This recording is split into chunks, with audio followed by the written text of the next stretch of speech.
Hi everybody. So I just want to give a little testimony and a little encouragement based on what Wakil just asked.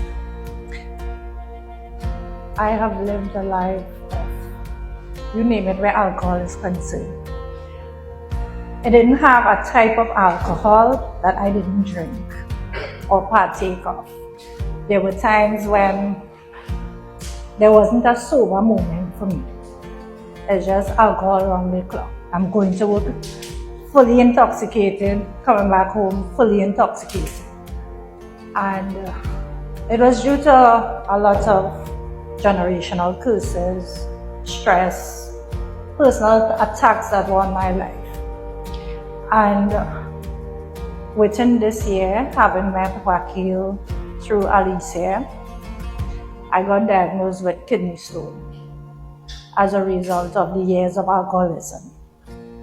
And through Alicia and Wakil, and by the grace of God and my obedience to the instructions that was given to me through Wakil, I was able to get healed.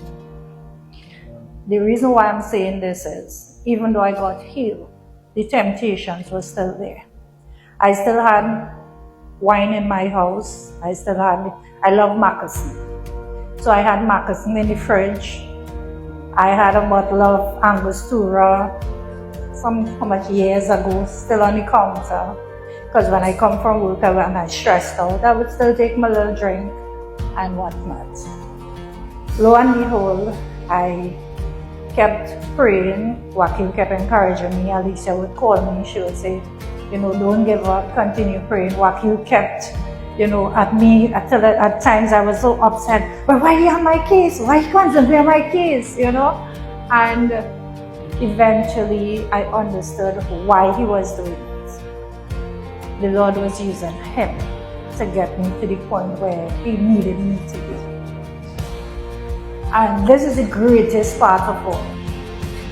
My staff party was on Friday.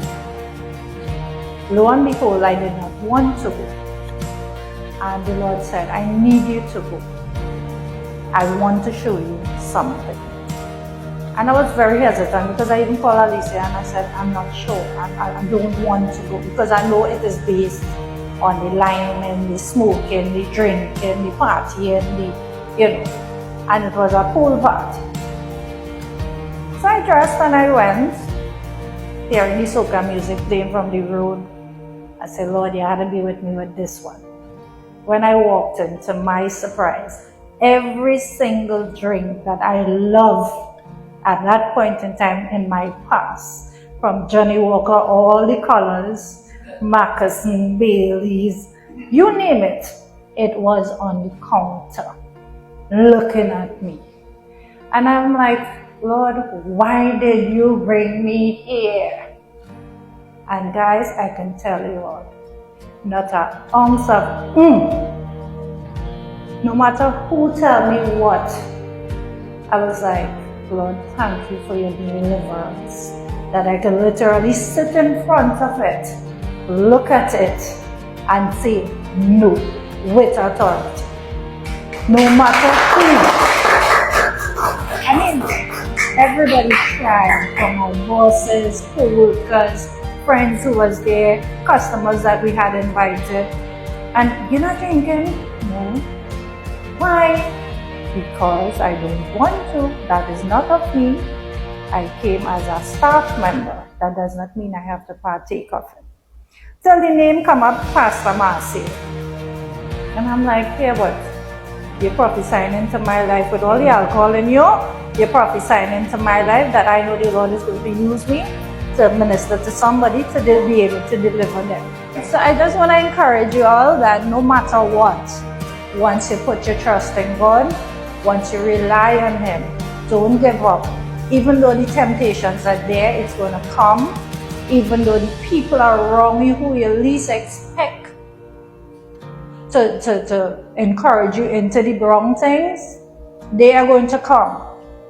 Right? Because it's the first time I see so much alcohol coming at me. From the punching, to the stag, to the moccasin, to the Baileys, you name it, it come in. But I say, thank God that I was able, and I'm still able, even up to now, to stand up and say, hey, I got delivered from that.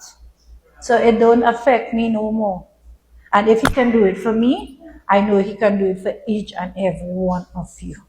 But you have to be willing to say no, and with authority. Put it there in front of you. I am not going to let you control me. God gave me control over you.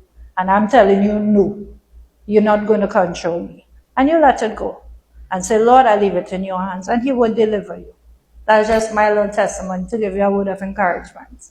Thank you.